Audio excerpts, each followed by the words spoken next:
Hello, my name is Vincent Shields. I'm the co-founder of the Epic Dog Academy. I'm a Marine Corps combat veteran. I served in both Iraq and Afghanistan.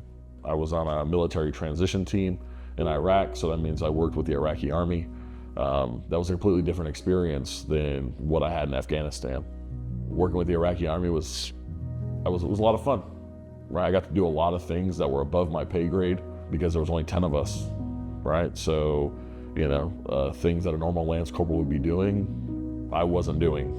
I was doing things that were a lot higher pay grade than where I was at. And then when I went to Afghanistan, I went with 1st LAR. So, right, it was, we went to, we call it the fish hook. And I got to work with a lot of different military working dogs and be able to control these dogs via just radio, right? And so that was always pretty interesting to me, to be able to, how can you control these dogs to do all this stuff and they're still loving, they are still companions.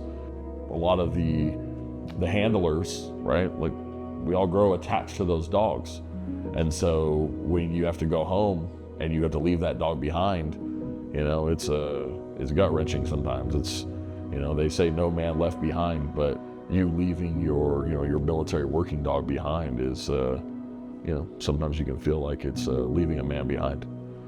So when I got out of the Marine Corps, I was lost, I'll be honest with you. I didn't know what I was going to do. I decided that I was going to go and be a fugitive recovery agent, or what the world calls a bounty hunter. So I did that. I was really, really successful at doing that. I decided that I was going to incorporate a dog into our team. I was one of the only ones in California that did that. Having that dog there, that's another partner. It's that person, that dog has your back, while you're out there. It gives you that sense of brotherhood.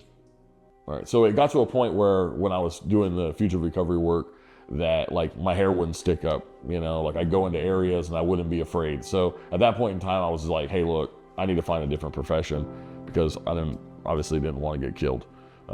So I started working with a dog training company, and I was really, really good at what I did, right? I learned the dog training aspect really, really well. I learned how to connect with people and build rapport, and I learned how to break the dog training down so that way that the owner could actually understand it, right? I was able to give analogies based on what the owner did for work, or how situations that the owner had been in order for them to understand how to communicate with their dogs. I opened up a location for a company in Orange County. That lasted for a little while. Decided that it was time to move on. Me and my wife, we sat down and we're like, there has to be a better way, right? And there were some things that we liked, some things that we didn't like, and some things that we knew we had to change from previous businesses and things like that I'd been in. And the biggest thing was the connection with the human and the dog, right? And developing that communication, right? Every relationship that you have in life is hinged upon communication. You either communicate well and it's received well, or you communicate and it was received poorly. I would see those dogs in Afghanistan, right? They would literally sacrifice their life for their companion, for their handler.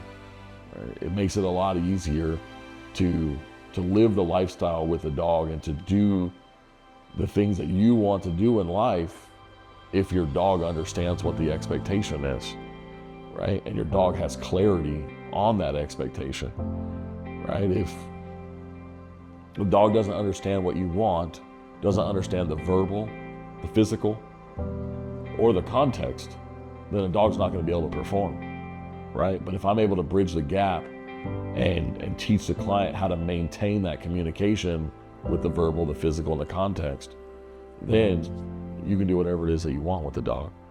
So that way, at the end of the day, the clients are able to live a better life, with their dogs, right? That's really what it comes down to is teaching the dogs to live the lifestyle that the client wants to live, so that way the dog never gets returned to the shelter.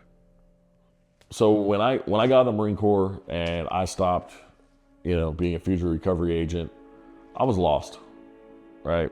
That's what kind of got me into the dog training. And, I was helping out all these clients, and I was still lost, right? My biggest thing, like I said, was the self-worth. And I'll be honest with you, it got to the point where I didn't have any self-worth. And I decided that was it. I was going to be one of the 22 veterans every day that killed themselves.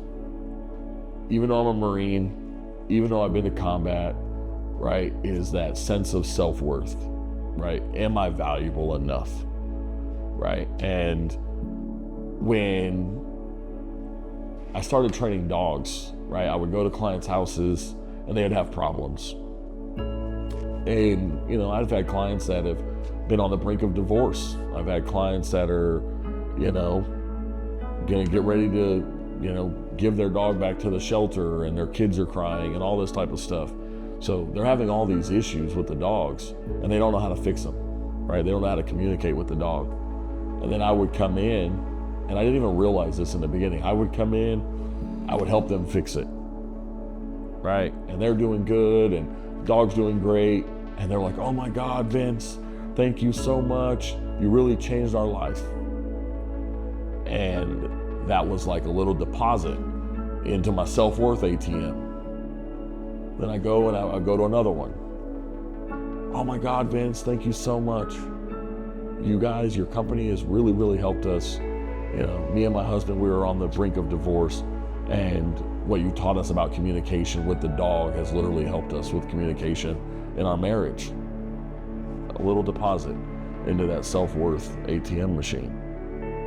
Training the dogs and getting those deposits, into the self-worth ATM, really is the reason why I do what I do. And to be honest with you, that's the reason why I'm still here. My purpose is to help people. I have a service-based heart. So I really do believe I was put here on this earth to be of service to other people.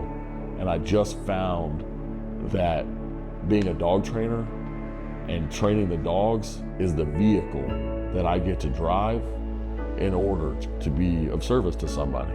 If I didn't find that value and I didn't find that purpose or my why, then I wouldn't be here today. If there's one reason why I could tell a client that you should choose us over the other dog training companies, and not to sound cliche, but we care. I've trained thousands of dogs, on average train about 600 dogs a year. And, all those clients that I've helped, there's even some clients out there that I couldn't help, right? Or wouldn't take my advice. And that's okay, but every day I know that I'm making a difference, not only in the client's life, but in the dog's life. My goal is to, empty the shelter and keep the dogs that are, with the families, right? There's no sense in getting a dog and then not investing in the training, right? It's not magic. It takes effort. A relationship takes effort. Like, we're invested in your journey. We want you to be successful most of the time more than what you want to be successful. Like, that's my honest thing, like, is because we care about you. We care about the relationship that you have with the dog, right? It's, you're more than just a dollar sign. It's, the relationship at the end of the day is what's most important.